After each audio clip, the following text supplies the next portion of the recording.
Hi friends welcome to our channel. Topic వచ్చి TS EAMCET 2024 సంవత్సరం మాకు సీట్ అలాట్‌మెంట్ సంబంధించి టుడే అయితే రిలీజ్ చేయబోతున్నారు వెడ్నెస్‌డే వచ్చేసి. సో, ప్రతి ఒక్కరు కూడా రెడీగా అయితే ఉండండి. సో, టైమింగ్ వచ్చి మాకు ఆఫ్టర్‌నూన్ మాక్సిమం మనకు టైమింగ్ వచ్చేసి ఆఫ్టర్‌నూన్ లోపైతే మాక్సిమం రిలీజ్ చేస్తారు. వన్స్ మనకు అప్డేట్ చేసిన వెంటనే మీకైతే ఇన్ఫార్మ్ చేస్తాను. అఫీషియల్ వెబ్‌సైట్ యొక్క లింక్ డిస్క్రిప్షన్‌లో పోస్ట్ చేశాను. సో, అందరికీ సీట్ అలాట్‌మెంట్ రిలీజ్ చేసే ముందు ఒక మెసేజ్ అయితే వస్తుంది. సో, మీకు మెసేజ్ అయితే వస్తుందో లేదో చెక్ చేసుకోండి. సో, మెసేజ్ వచ్చేసి అయితే ఈ విధంగా అయితే ఉంటుంది. సో, ఇక్కడ మీకు టీఎస్ ఎంసెట్ అని ఉండి ఇక్కడొచ్చేసి అయితే మీకు మీ యొక్క క్యాండిడేట్ నేమ్ అయితే ఇస్తారు. అలాగే సీట్ అలాట్ మీకు ఏ కాలేజ్‌లో సీట్ అలాట్ అయిందో ఆ యొక్క కాలేజ్ నేమ్ అయితే ఇస్తారు. మీ యొక్క రోల్ నంబర్ అయితే ఇస్తారు. అక్కడ ఫీజ్ పేమెంట్ సంబంధించి అయితే ఇవ్వడం జరుగుతుంది. సో, టోటల్‌గా అయితే ఈ విధంగా అయితే ఉంటుందన్నమాట. ఇంకేమైనా డౌట్స్ ఉంటే కామెంట్ చేయండి. సో, ప్రతి ఒక్కరు మెసేజ్ వచ్చిందో లేదో కామెంట్ చేయండి. మెసేజ్ రాని వాళ్ళైతే నో అని అయితే కామెంట్ చేయండి. వచ్చిన వాళ్ళు యెస్ అని అయితే కామెంట్ చేయండి. సో, దాన్ని బట్టి కొంతమందికి తెలుస్తుంది కదా! సో, ప్రతి ఒక్కరు కూడా మెసేజ్ అయితే చేయండి.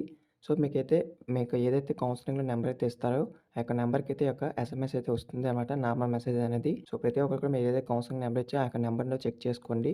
సో, వేరే నంబర్‌లో చెక్ చేసుకోకండి. మీకు రాదు. సో, ఇదనమాట వచ్చిన అప్డేట్. ఇంకేమైనా డౌట్స్ ఉంటే కామెంట్ చేయండి. సీట్ అలాట్‌మెంట్ వన్స్ రిలీజ్ అయిన వెంటనే ఏ విధంగా చెక్ చేసుకో కూడా ఆల్రెడీ మన ఛానెల్ వీడియో చేశాను. ఒకసారి ఆ యొక్క వీడియోని కూడా చూడండి. మీకైతే అర్థమవుతుంది. సో, వీడియో మీ ఫ్రెండ్స్‌కి షేర్ చేయండి. వాళ్ళకి ఇన్ఫర్మేషన్ తెలుస్తుంది. Thanks for watching.